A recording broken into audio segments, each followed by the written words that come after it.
इस वर्ष सावन 4 जुलाई से प्रारंभ हो रहा है, जो कि 31 अगस्त को पड़ेगा, यानी कि 58 डेज़ का सावन इस वर्ष पड़ रहा है। अब आप सोच होंगे कि 58 डेज़ का सावन कैसे आ सकता है? सावन तो 1 महीने का होता है। इस वर्ष 1 महीने का अधिक मास लग रहा है, तो अधिक मास लगने के कारण 1 वर्ष का सावन हमें ज़्यादा मिल रहा है। अब आप सोच रहे होंगे अधिक मास क्या होता है? जो अधिक मास होता है ये हिंदू गणना के अनुसार होता है, यानी जो हिंदू पंचांग होता है जिसे कि हम संवत कहते हैं, वो इस वर्ष 2080 का आ रहा है। जो हिंदू गणना होती हैं वो हिंदू गणना सूर्य और चंद्रमा के ऊपर निर्भर होती हैं। जो सूर्य का होता है वो 365 डेज़ का होता है, परंतु जो चंद्र गणना की जाती है उसमें 354 डेज़ ही होते हैं। तो 11 डेज़ का जो होता है वो डिफरेंस आता है। तो 11-11-11 यानी 3 साल में वो 1 महीना मान लिया जाता है, यानी 33 डेज़ का आ जाता है। तो जो हमारे ऋषि मुनियों ने इसको कैलकुलेट करने में या इसको बैलेंस करने में 1 महीने का अधिक मास लगाया। तो जब सारे देवी देवताओं से प्रार्थना की गई कि भाई आप इस महीने का स्वामित्व स्वीकार करें, तो किसी भी देवी देवताओं ने क्योंकि ये अधिक मास था, इसको अच्छा नहीं मान रहे थे, तो किसी ने स्वीकार नहीं की। फिर सारे ऋषि मुनि जो हैं विष्णु जी के पास गए, तो विष्णु जी ने बहुत ही खुशी के साथ इस महीने का स्वीकार किया, इस महीने को, और इसीलिए इस महीने को जो है पुरुषोत्तम मास भी कहा जाता है। इस समय अगर हम विष्णु जी की पूजा अर्चना करते हैं तो उनका शुभ आशीर्वाद प्राप्त होता है।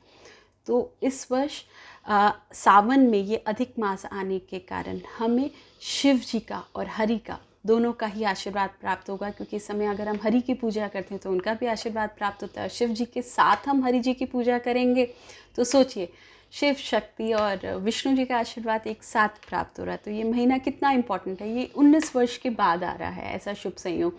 2004 में लास्ट टाइम सावन में जो है अधिक मास लगा था।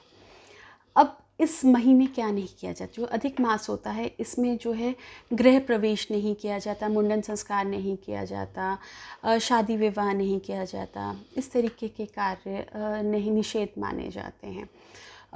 इस समय सिर्फ पूजा अर्चना, भक्ति भावना, दान पुण्य, इन्हीं चीज़ों का जोर रहता है।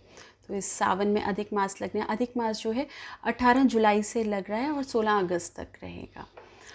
इस महीने आप तब तक ये सब कार्य नहीं कर सकते, परंतु आप शिव जी की और हरि की पूजा भक्ति भावना और श्रद्धा के साथ करें, उनका आशीर्वाद प्राप्त करें।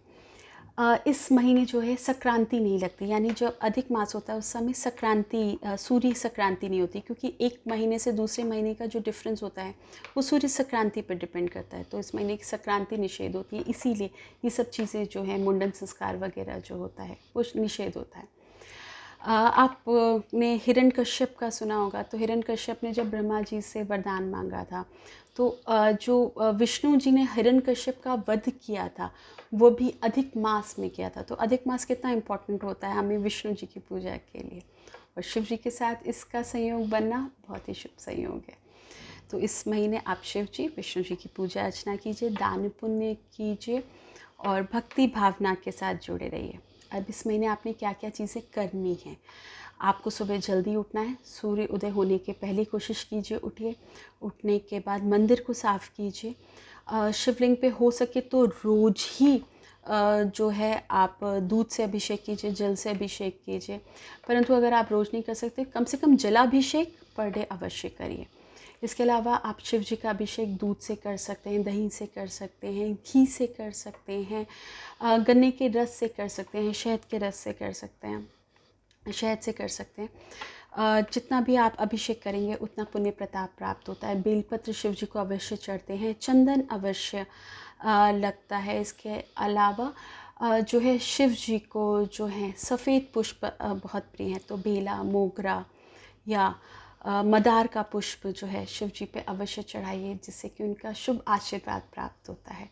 साथ में विष्णु जी का नाम, हरि का नाम आप जितना ज़्यादा जपेंगे शिव जी उतने ही ज़्यादा प्रसन्न होंगे, क्योंकि जब हम हरि का नाम जपते हैं तो शिव जी प्रसन्न होते हैं, और जब हम शिव जी का नाम जपते हैं तो हरि प्रसन्न होते हैं। तो ये तो महीना ही ऐसा है कि जिसमें हरि और शिव दोनों एक साथ दर्शन दे रहे हैं, दोनों एक साथ आशीर्वाद दे रहे हैं। तो दान पुण्य ज़्यादा कीजिए, शिव जी का ध्यान कीजिए, हरि की पूजा कीजिए, उनका पूजा अर्चन कीजिए। तो इस महीने आप पूजा अर्चना कीजिए और ऊपर वाले का शुभ आशीर्वाद आप प्राप्त कीजिए। मैं पंडित शिव प्रसाद आपसे विदा लेती हूँ। ओम नमः शिवाय। शिव जी सदा साई। जय माता दी।